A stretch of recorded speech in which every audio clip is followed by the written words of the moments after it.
Boat is really big. Boat तो अब Titanic बन चुका है, हम तो अभी बहुत ही टाइटैनिक तो डूब गया।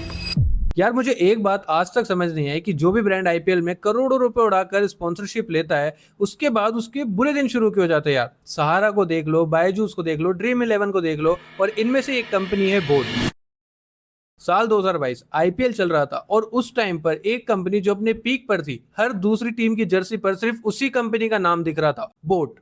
और दूसरी तरफ बोट के founder Aman Gupta shark tank में बिजनेसेस को एडवाइस दे रहे थे और जेनजीज के बीच में फेवरेट बन रहे थे। और इधर उनकी कंपनी इंडिया का सबसे विजिबल कंज्यूमर टेक ब्रांड बन चुकी थी। वैल्यूएशन 10,000 करोड़ के पार पहुंच गई थी और ये सब देखकर लग रहा था कि ये कंपनी तो अब सिर्फ ऊपर ही जाएगी। लेकिन फिर बिजनेस में एक ऐसा ट्विस्ट आया जिससे बोट की पूरी कहानी पलट गई। अमन गुप्ता ने अपनी ही कंपनी में एग्जीक्यूटिव रोल को छोड़ दिया। बोट का आईपीओ जो मल्टीपल टाइम्स रिजेक्ट हो चुका था, वो आज तक नहीं आया। रेवेन्यू लगातार गिर रहा है और सबसे शॉकिंग बात, जिस टाइम ये सब हो रहा था उसी टाइम अमन गुप्ता ने बोट को छोड़कर अपनी एक नई कंपनी भी लॉन्च कर दी। पर अब सवाल ये है कि जिसने कंपनी को शुरू किया, क्या वो फाउंडर ही अपनी कंपनी के फ्यूचर पर भरोसा नहीं कर रहा, या फिर इंटरनेट पर जो दिख रहा है उससे रियलिटी काफी अलग है। आज हम बोट की इसी सच्चाई को जानेंगे रिपोर्ट्स और फैक्ट्स के बेसिस पर। यहाँ कोई अननेसेसरी क्रिटिसिज्म नहीं होगा, सिर्फ फैक्ट्स पर और पब्लिकली अवेलेबल डेटा पर बात होगी। मेरा नाम है पुनीत और इस चैनल पर तुम्हें business and finance related content भर भर कर मिलेगा। और आज हम बात करेंगे बोट कंपनी के फाउंडर अमन गुप्ता की। तो पहले इस वीडियो को हाइप कर देना, जिससे आपका तो कुछ नहीं जाएगा लेकिन मुझे एक सपोर्ट मिल जाएगा। बोट की शुरुआत 2016 में अमन गुप्ता और समीर मेहता ने मिलकर की थी। आइडिया बहुत ही सिंपल था, इंडिया के यूथ के लिए स्टाइलिश और अफोर्डेबल ऑडियो प्रोडक्ट्स बनाना जो सस्ते भी हो और प्रीमियम भी दिखे। कंपनी ने शुरुआत चार्जिंग केबल से की थी, उसके बाद ईयरफोन, हेडफोन और फिर स्मार्ट वॉचेस के सेगमेंट में भी एंटर कर गई। डे 1 से ही ब्रांड की पोजीशनिंग एकदम क्लियर थी, प्रीमियम फील देंगे लेकिन सस्ते प्राइस में, और यही इनका यूएसपी भी बना। लेकिन 2018 तक तो कंपनी काफी स्ट्रगल से चली, पर उसके बाद कोविड एक ऐसा टर्निंग पॉइंट आया जहां से कंपनी की पूरी काया पलट हो गई। जब पूरा इंडिया घर पर था, वर्क फ्रॉम होम चल रहा था, ऑनलाइन क्लासेस हो रही थी और हर किसी को ईयरफोन और ऑडियो प्रोडक्ट्स की जरूरत पड़ रही थी। उस टाइम अगर कोई ब्रांड 800 से 1000 के बजट में अच्छी ऑडियो क्वालिटी और प्रीमियम डिजाइन दे रहा था, तो लोग नेचुरली उसी ब्रांड को चूज कर रहे थे। और वही एडवांटेज बोट को भी मिला। उस टाइम पर इनका वर्ड ऑफ माउथ इतना स्ट्रॉन्ग हो गया था कि कंपनी के पुराने कस्टमर्स उनको खुद नए कस्टमर लाकर देने लगे और बिजनेस लिटरली रॉकेट की तरह ऊपर चले गया। फाइनेंशियल ईयर 2021 में कंपनी का रेवेन्यू था लगभग 1300 करोड़। सिर्फ एक साल बाद ये डबल से भी ज्यादा हो गया था। 2023 तक रेवेन्यू पहुंच गया था 3377 करोड़। अब अगर आप उस टाइम पर किसी से भी पूछते कि इंडिया का सबसे बड़ा ऑडियो ब्रांड कौन सा है, तो ज्यादातर लोग बिना सोचे एक ही नाम बोलते, बोट। लेकिन यहीं से ही एक बहुत बड़ी मिसअंडरस्टैंडिंग शुरू हुई, क्योंकि लोगों को लगता था कि बोट एप्पल या सोनी की तरह खुद प्रोडक्ट डिजाइन और मैन्युफैक्चरिंग करता है, लेकिन रियलिटी कुछ और ही थी। और सच बताऊं, बोट की असली प्रॉब्लम भी शायद यहीं से ही शुरू हुई।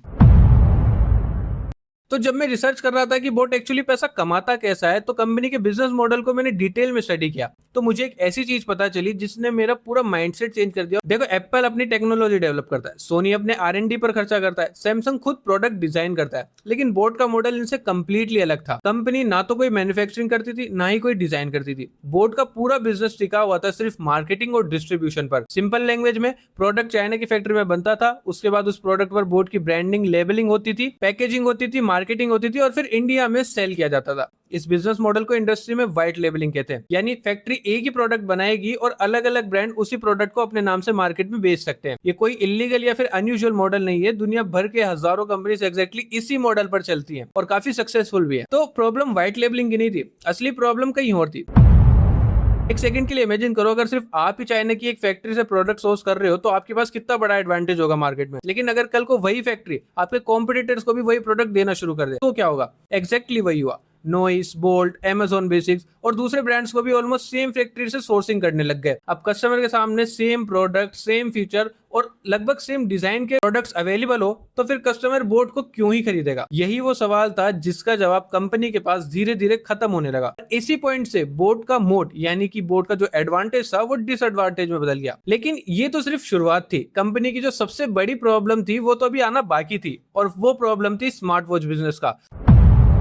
देखो, जब ऑडियो कैटेगरी में बोट मार्केट लीडर बन चुका था, तो मैनेजमेंट को अगली बड़ी अपॉर्चुनिटी स्मार्ट वॉच मार्केट में दिखी। और उस वक्त ये डिसीजन गलत भी नहीं था, क्योंकि इंडिया में स्मार्ट वॉच मार्केट तेजी से ग्रो कर रहा था। हर दूसरा इंसान फोमो में आकर स्मार्ट वॉच ही खरीद रहा था, और बोट ने भी इसी अपॉर्चुनिटी को देखते हुए एग्रेसिवली स्मार्ट वॉच लॉन्च करनी शुरू कर दी। शुरू में तो स्ट्रेटेजी काम भी कर गई, सेल्स बढ़ने लगी, मार्केट शेयर भी मिलने लगा, और देखते ही देखते बोट इंडिया के टॉप स्मार्ट वॉच ब्रांड में शामिल हो गया। लेकिन फिर एक ऐसी प्रॉब्लम आई जिसका किसी को अंदाजा ही नहीं था। फाइनेंशियल ईयर 2023 में जो बोट का स्मार्ट वॉच रेवेन्यू था वो लगभग 783 करोड़ रुपीस था। सुनने में तो काफी इंप्रेसिव लगता है, लेकिन सिर्फ 2 साल बाद ही ये रेवेन्यू लगभग 330 करोड़ रह गया। यानी सिर्फ 2 सालों में स्मार्ट वॉच बिजनेस 60% तक क्रैश कर गया बोट का। अब यहाँ एक इंपॉर्टेंट क्वेश्चन आता है, क्या स्मार्ट वॉच मार्केट खत्म हो रहा था या फिर लोगों ने स्मार्ट वॉच खरीदना बंद कर दिया था? तो आंसर है बिल्कुल नहीं। प्रॉब्लम मार्केट में नहीं थी, प्रॉब्लम प्रोडक्ट में थी। देखो, बोट की स्मार्ट वॉच दिखने में प्रीमियम लगती थी, डिस्प्ले भी काफी अच्छी थी और मार्केटिंग काफी स्ट्रॉन्ग थी। बॉक्स पर फीचर्स तो काफी ज्यादा लिखे हुए थे, जैसे heart rate monitor, SpO2, fitness tracking, sports modes, etcetera etcetera. लेकिन जब कस्टमर उन्हें डेली यूज करते थे तो रियलिटी कुछ और ही निकलती थी। हार्ट रेट रीडिंग एक्यूरेट नहीं होती थी,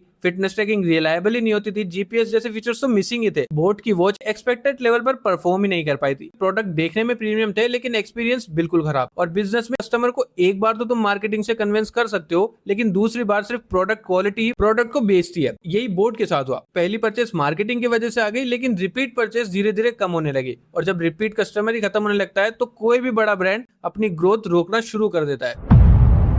अब तक बोट को स्मार्ट वॉच कैटेगरी में एक बड़ा झटका तो लग चुका था, लेकिन अगर आपको लग रहा है कि बस वही एक प्रॉब्लम थी तो असली गेम तो अब शुरू होने वाला था। क्योंकि बोट का स्मार्ट वॉच बिजनेस चाहे गिर रहा हो, लेकिन कंपनी का सबसे बड़ा रेवेन्यू सोर्स था ऑडियो प्रोडक्ट। 2025 में बोट के टोटल रेवेन्यू का लगभग 84% हिस्सा सिर्फ ऑडियो कैटेगरी से ही आ रहा था। और TWS यानी कि जो ट्रू वायरलेस ईयरबड्स सेगमेंट था, वो कंपनी के पास लगभग 33% का मार्केट शेयर था। सुनने में लगता है कि सब कुछ कंट्रोल में है, लेकिन अंदर ही अंदर कंपनी एक बहुत डेंजरस प्रॉब्लम फेस कर रही थी, और वो था कंपटीशन। याद है बोट का सबसे बड़ा प्रॉमिस क्या था? प्रीमियम फील देंगे अफोर्डेबल प्राइस में। इसी एक पोजीशनिंग ने कंपनी को करोड़ों के बिजनेस तक पहुंचाया था। लेकिन प्रॉब्लम तब शुरू हुई जब मार्केट में एक नहीं, दो नहीं, बल्कि कई ब्रांड्स एग्जैक्टली वही स्ट्रेटेजी लेकर आ गए। नॉइस देख लो, बोल्ट देख लो, Amazon बेसिक्स देख लो, दूसरे प्लेयर भी ऑलमोस्ट सेम प्राइस रेंज में सिमिलर प्रोडक्ट बेचने लगे। अब कस्टमर के सामने जब ऑप्शन ही ऑप्शन हो तो लॉयल्टी तो कम होने ही लगेगी ना कस्टमर की। मान लो कि आप Amazon खोलते हो, आपको बोट का ईयरबड मिलता है 699 का, उसके साइड में नॉइस का मिलता है 749 का, वही Amazon आता है 599 का। तीनों का डिजाइन मिलता है, फीचर मिलते हैं और रिव्यू भी काफी सिमिलर है। आप क्या चूज करोगे? यही सवाल हर कस्टमर के दिमाग में आने लगा और इसी पॉइंट से बोट का सबसे बड़ा एडवांटेज धीरे धीरे खत्म होने लगा। अब बोट के पास सिर्फ दो ही ऑप्शन बचे थे, अपनी प्राइस या तो कम कर दो, लेकिन अगर प्राइस कम कर दी तो उसके मार्जिन और प्रॉफिट दोनों गिरने लगेंगे, और दूसरा या तो प्राइस बढ़ा दो, लेकिन प्राइस बढ़ा दी तो बोट का पूरा ब्रांड प्रॉमिस ही टूट जाएगा। क्योंकि लोग तो बोट को प्रीमियम ब्रांड नहीं, वैल्यू फॉर मनी ब्रांड समझते हैं। और जब किसी कंपनी की आइडेंटिटी अफोर्डेबल हो तो उसके लिए प्रीमियम प्राइसिंग पर शिफ्ट करना इतना आसान नहीं होता। इसे बिजनेस की लैंग्वेज में कहते हैं प्राइस वॉर, और प्राइस वॉर का एक ही विनर होता है कस्टमर।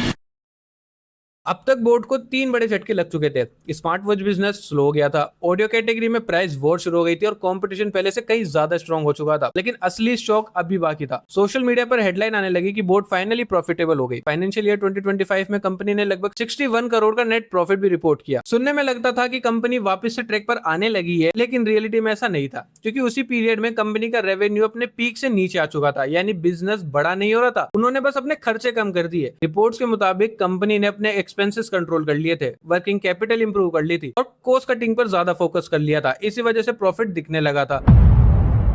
और फिर इसी बीच कंपनी के अंदर एम्प्लॉय एट्रिशन काफी हाई था, यानी कंपनी में लोग आ भी रहे थे और काफी लोग कंपनी छोड़कर जा भी रहे थे। इस प्रॉब्लम को ऐसे समझो कि हर बार जब कोई एक्सपीरियंस एम्प्लॉय कंपनी को छोड़ता है तो नए लोगों को ट्रेन करने में मंथ्स लग जाते हैं और इसका डायरेक्ट इंपैक्ट एग्जीक्यूशन पर पड़ता है। लेकिन इससे भी बड़ा ट्विस्ट सितंबर 2025 में आया। अमन गुप्ता ने CMO का रोल छोड़ दिया और सिर्फ नॉन एग्जीक्यूटिव डायरेक्टर बन गए, यानी कि कंपनी के डेली ऑपरेशन में उनका कोई हिस्सा ही नहीं होगा। ना वो स्ट्रेटेजी डिस्कस करेंगे, ना वो बोर्ड मीटिंग को अटेंड करेंगे। और कंपनी छोड़ने के कुछ महीनों बाद ही उन्होंने मार्च 2026 में अपनी नई कंपनी लॉन्च कर दी, ऑफबीट। अब नेचुरली एक सवाल उठता है ऐसे में, जब फाउंडर अपनी एग्जिस्टिंग कंपनी से स्टेप बैक ले ले और उसी टाइम एक नया वेंचर शुरू कर दे, तो इन्वेस्टर, पब्लिक, इन सब के दिमाग में क्वेश्चन आना नॉर्मल है कि क्या फाउंडर को अपनी ही कंपनी के फ्यूचर पर भरोसा नहीं रहा।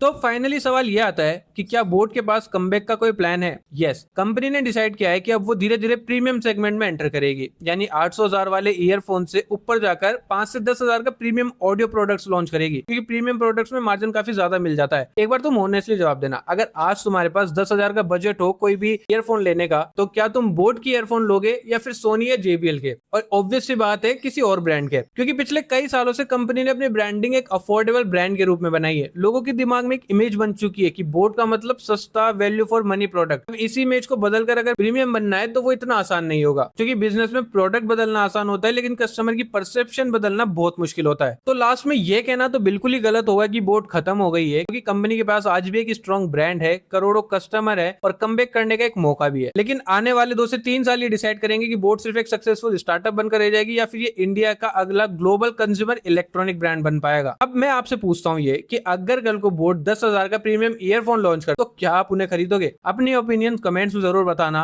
और अगर आपको इस वीडियो में मेरे जरा से भी एफर्ट्स दिखे हो तो यार इसको प्लीज हाइप कर देना, जिससे आपका तो कुछ नहीं जाएगा लेकिन मुझे एक सपोर्ट मिल जाएगा। चैनल को सब्सक्राइब भी कर लेना, क्योंकि ऐसी interesting case studies, business stories आने वाली है। तो मेरा नाम है पुनीत, मिलते हैं आपसे अगली वीडियो में।